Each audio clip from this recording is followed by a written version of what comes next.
मित्रांनो नमस्कार, मी मच्छिंद्र टिंगरे। खरं तर आजचा विषय किंवा आजच्या माझ्या टॉपिक बद्दल वाचूनच तुम्हाला खरं प्रश्न पडला असेल किंवा मी असं काय बोलणार आहे। मित्रांनो, मी आज जे बोलणार आहे ते फक्त मनोज जरांगे पाटील यांच्याबद्दल बोलणार आहे। विचार करण्याची गोष्ट आहे, भारताच्या इतिहासामध्ये कित्येक वर्षानंतर त्या घटना घडतायत। अगदी ठामपणे सांगतोय की मी कित्येक वर्षानंतर घडतायत असंच सांगतोय। खूप वर्षानंतर एखाद्या रयतेच्या योद्ध्यासाठी रयत रस्त्यावरती उतरताना दिसतेय, रयत स्वतःचं रक्त सांडताना दिसतेय।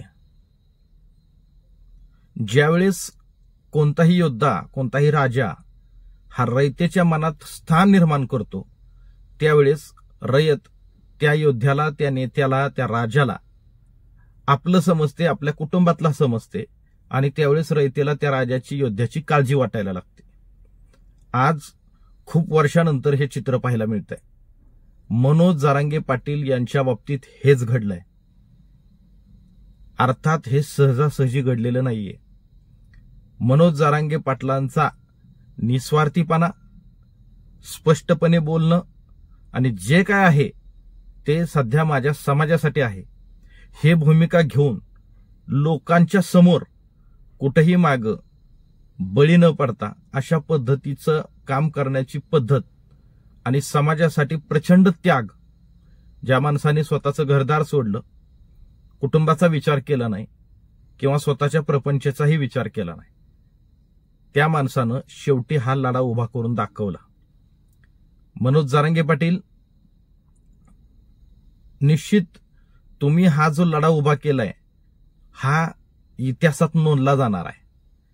या देशामध्ये जेवढी आंदोलनं झाली, जेवढे लढे उभारले गेले, याची नोंद 100% वरच्या थरामध्ये, पहिल्या टप्प्यामध्ये कदाचित तुमच्या ह्या लढ्याची नोंद घेतली जाईल।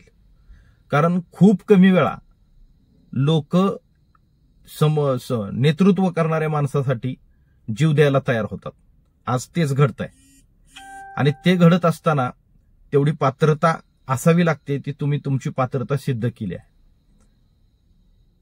जरांगे पाटील, माझी तुम्हाला विनंती आहे की आज हा तुम्ही समाजासाठी जो लढा उभा केलेला आहे, फक्त मराठा समाजच नाही, मी आज माझ्या गेल्या काही 10-15 वर्षाच्या पत्रकारितेच्या अनुभवावरून सांगतो की फक्त मराठा समाजच नाही तर वेगवेगळ्या समाजाची लोक, बहुजन समाजाची लोक सुद्धा आता तुमच्यासारख्या नेतृत्वाच्या शोधात होती। त्यांनाही आता तुमच्याकडे आशेचा किरण म्हणून ते बघताना दिसत आहेत।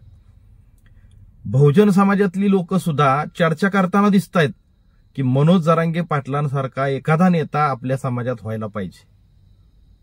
तुम्ही ज्यावेळेस चौंडीला गेला होता त्यावेळेस चौंडीच्या भाषणामध्ये जेवढ्या लोकांनी भाषणं केली त्याच्यातल्या अनेक उपोषणकर्त्यांनी एकच वाक्य बोलून दाखवलं शेवट, की मी माझ्या समाजासाठी मरायला तयार आहे।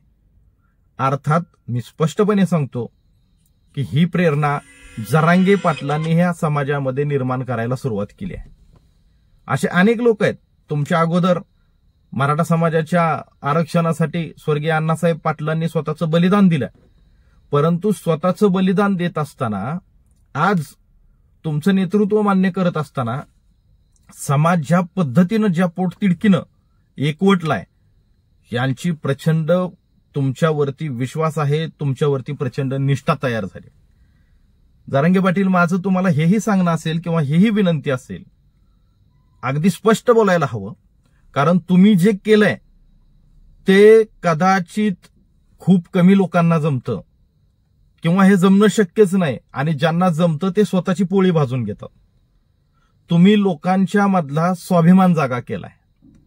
तुम्ही सर्वसामान्य नागरिकांची, त्यांचा जो दबलेला, त्यांच्यामध्ये जी लाचारी ठासून भरली होती ती तुम्ही बाहेर काढली।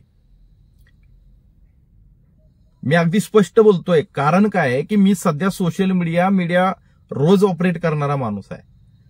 समाजातला कोणताही माणूस आता तुम्ही बघा, जेव्हापासून तुमचं आंदोलन सुरू झालंय, ज्यावेळेस तुमच्या आंदोलनानं वेग घेतला त्यावेळेस काही नेते उठले जे तुमच्या आत्ताही बाजू धरतायत, पण ह्याही नेत्यांना तुमच्या परस्पर हा जागा झालेला समाज धूळ चारतोय, हाही त्यांनाही बोलू देत नाहीये. आणि ही तुम्ही किमया करून दाखवली. तुम्ही कुठल्याच राजकीय पक्षाच्या नेत्याच्या जवळही गेला नाहीत ना कुणाला येऊही दिलं नाहीत. ही अत्यंत महत्वाची बाब आहे आणि ह्या गोष्टीसाठी माझा तुम्हाला खरं सलाम आहे. आणि या गोष्टीमुळे आज समाजाने तुम्हाला डोक्यावरती घेतलं की कुठल्याही राज्यकर्त्याला आज समाज सोडायला तयार नाही. जे काही 2 वर्षापूर्वी सत्तेत होते आज ते तुमची बाजू घेऊन बोलतायत, पण लोकांना त्यांच्यावरही विश्वास राहिला नाही. लोक त्यांनाही जाब विचारतायत की मग तुम्ही काय केलं. आणि एवढा स्वाभिमान जागा होणं इतकं शक्य नसतं. अक्षरशः लाचारी ठासून भरल्यामुळं या महाराष्ट्रातल्या अनेक नेत्यांनी स्वतःच्या 50 पिढ्यांची सोय करून ठेवली आहे. का तर समाज जागा नव्हता.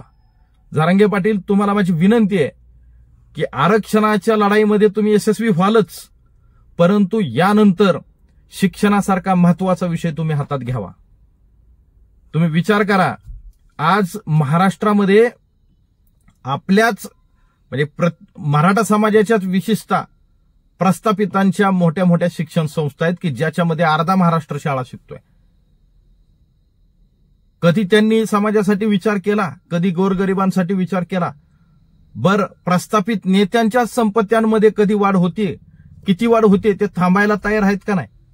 आणि म्हणून तुम्ही जे तुमच्या लढ्याला नाव दिलं गरजवंत मराठ्यांचा लढा, ह्याला खऱ्या अर्थानं शालूट आहे.